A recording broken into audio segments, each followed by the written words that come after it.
Students, in this question, we have been given threshold frequency of a certain metal. तो suppose हमारे पास एक ऐसा metal है, इस metal की जो threshold frequency है वो given है.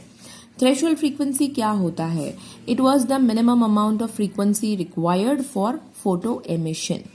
जब मिनिमम इतनी फ्रीक्वेंसी होगी जो लाइट इसके ऊपर इंसिडेंट हो रही है उसकी, तो ही फोटो एमिशन शुरू हो सकता है.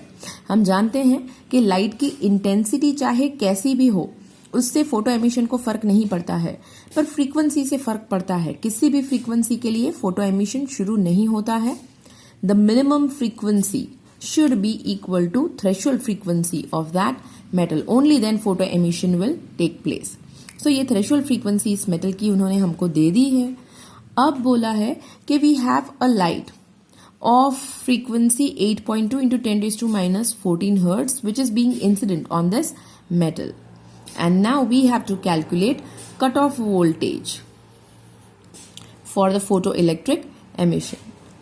सो हम पहले गिवन क्वांटिटीज लिख लेते हैं. थ्रेशोल्ड फ्रीक्वेंसी लिखा, ये जो इंसिडेंट लाइट है उसकी फ्रीक्वेंसी भी गिवन है वो भी लिख लिया, और अब हमें ढूंढना है stopping potential. So now what we will try to find out, इन तीनों फिजिकल क्वांटिटीज के बीच में क्या रिलेशन है, हम ये ढूंढने की कोशिश करेंगे. तो ऐसा एक इक्वेशन हम जानते हैं. See we know that when photon is incident on this metal plate, then the energy of photon will be absorbed by the electron present in this metal plate, and that energy will get divided into two parts.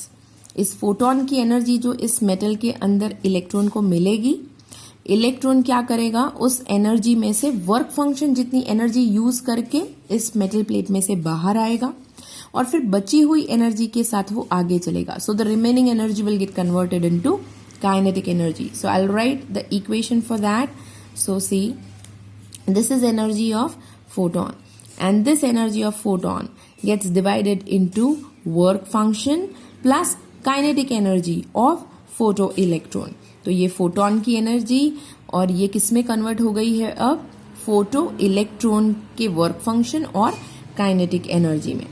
Now I'll make this kinetic energy subject of equation. अभी हम देखते हैं कि हम इसको subject क्यों बना रहे हैं. So let this kinetic energy remain on this side and take this phi 0 on the other side, so it will become negative. So I will have HF minus phi 0.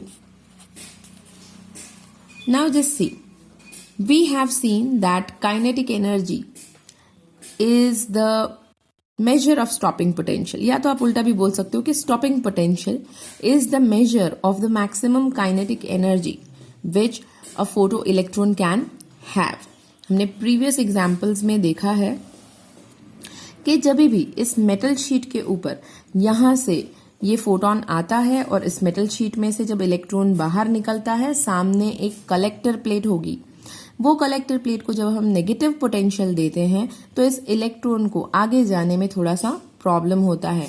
ये जो नेगेटिव कलेक्टर प्लेट यहाँ हमने रखी होगी वो इस electron को repel करेगी. ठीक है, अब ये इलेक्ट्रॉन आगे चल रहा होगा, it will be moving with some kinetic energy, but हमने यहाँ जो नेगेटिव कलेक्टर प्लेट रखा था उसका पोटेंशियल ऐसा कर दिया है कि वो इस इलेक्ट्रॉन को रोक देगा रास्ते में.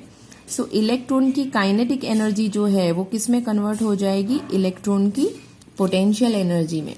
अब इलेक्ट्रॉन की पोटेंशियल एनर्जी क्या होती है, किस तरीके से हम कैलकुलेट करेंगे, that potential energy will be equal to EV0. And how I obtain this potential energy is equals to EV0. Just see, potential energy ये चार्ज है और ये पोटेंशियल है. सो energy is equivalent to work done. So can I say work is equals to charge into potential. और ये किसका formula है आप देखो, potential is equals to work done पर charge का फॉर्मूला है. ये फॉर्मूला तो आपने 10th में भी पढ़ा हुआ है.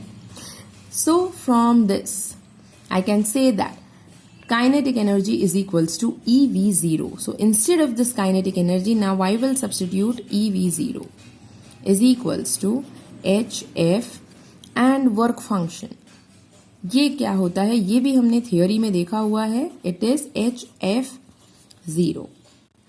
सो ये आ गया हमारा required relationship between stopping potential, frequency of the incident light and threshold frequency required by the metal sheet to start photoelectric emission. अब मुझे V0 को ढूंढना है, so I'll make V0 subject of equation. From here I can take H common, so F minus F0 and this whole divided by E. Now I have all the values, so I'll substitute those values.